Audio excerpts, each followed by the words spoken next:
राज तिलक 1958 में रिलीज़ हुई एक ऐतिहासिक और साहसिक फिल्म है जो तमिल ब्लॉकबस्टर फिल्म वंजी कोट्टई वालिबन की आधिकारिक हिंदी रीमेक है। इसे भी महान निर्देशक एस वासन ने जेमिनी स्टूडियोज़ के बैनर तले बनाया था। आइए सुनते हैं मूवी का रिव्यू। कहानी उस साम्राज्य के विश्वासघात और बदले के इर्द गिर्द घूमती है। राज्य का वफादार महामंत्री मंगत राजा के प्रति और राज्य के प्रति बेहद वफादार है।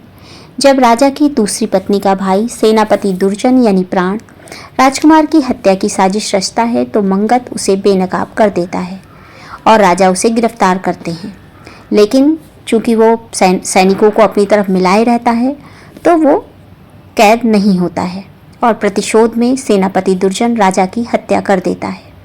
मंगत राज परिवार के बच्चों यानी राजकुमारी पद्मा और नन्हे राजकुमार को लेकर वहां से सुरक्षित निकल जाता है, लेकिन उसका अपना परिवार पीछे छूट जाता है।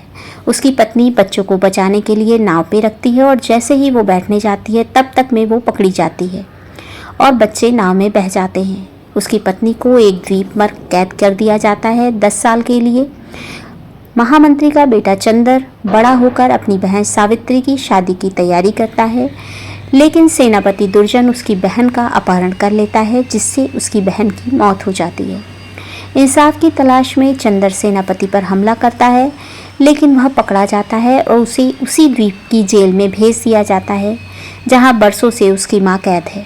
वहां पर उसकी मां उसे सेनापति के अत्याचारों का सच बताती है और यहीं उसे पता चलता है कि उसके पिता कहाँ हैं, जीवित हैं कहीं न कहीं हैं और वही राजकुमारी और राजकुमार के साथ हैं। यहाँ पर उसकी माँ की मृत्यु हो जाती है और चंदर समुद्र में कूदकर बच निकलता है। उसे रत्नद्वीप के गुलामों को ले जा रहे एक जहाज़ द्वारा बचा लिया जाता है और वहाँ पर उसकी मुलाकात राजकुमारी मंदाकिनी यानी वैजंतीमाला से होती है।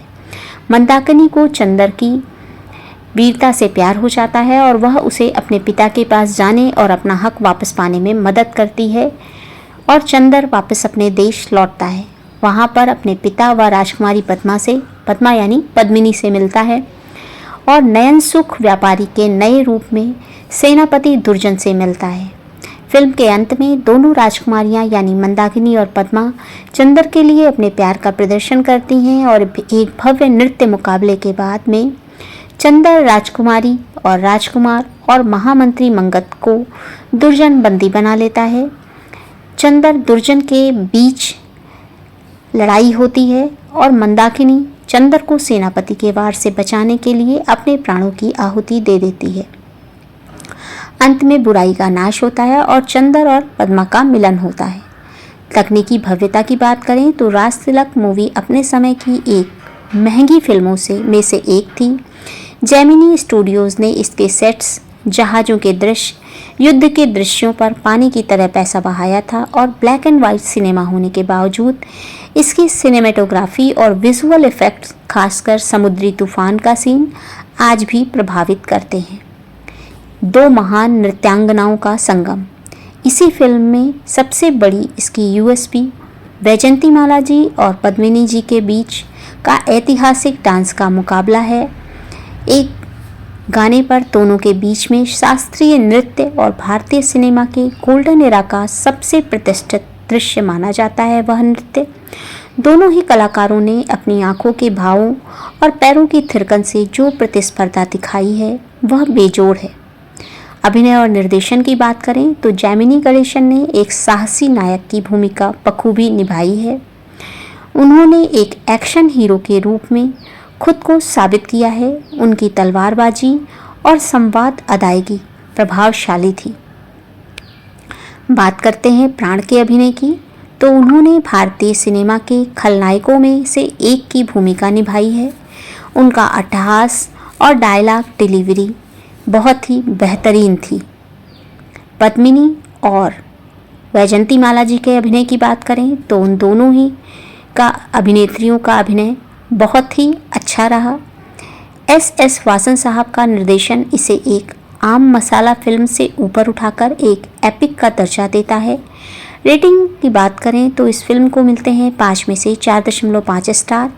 यह फिल्म न केवल एक व्यावसायिक सफलता थी बल्कि कला और मनोरंजन का एक उत्कृष्ट उदाहरण भी थी।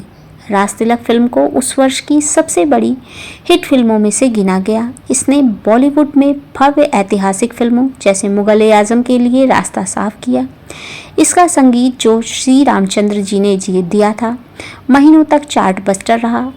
आज न जाने क्यों दिल ये मेरा डोले, जिंदगी की नाव चले जाए हौले हौले, और दूसरा गीत होने लगा है क्यों ये दिल बेकरार, कहते हैं आ रहा है मौसम बहार का। और भी कई गीत थे जो काफ़ी अच्छे थे। अगर आप शास्त्रीय नृत्य के और पुराने सिनेमा के शौकीन हैं तो यह फिल्म सिर्फ उस डांस मुकाबले के लिए भी देखी जानी चाहिए जिसे सिनेमाई इतिहास में डांस ऑफ द सेंचुरी कहा जाता है। मूवी का रिव्यू अगर पसंद आया है तो चैनल को लाइक शेयर सब्सक्राइब ज़रूर कर दें। धन्यवाद इसे पूरा सुनने के लिए। साथ ही अपने विचार कमेंट बॉक्स में लिखना न भूलें।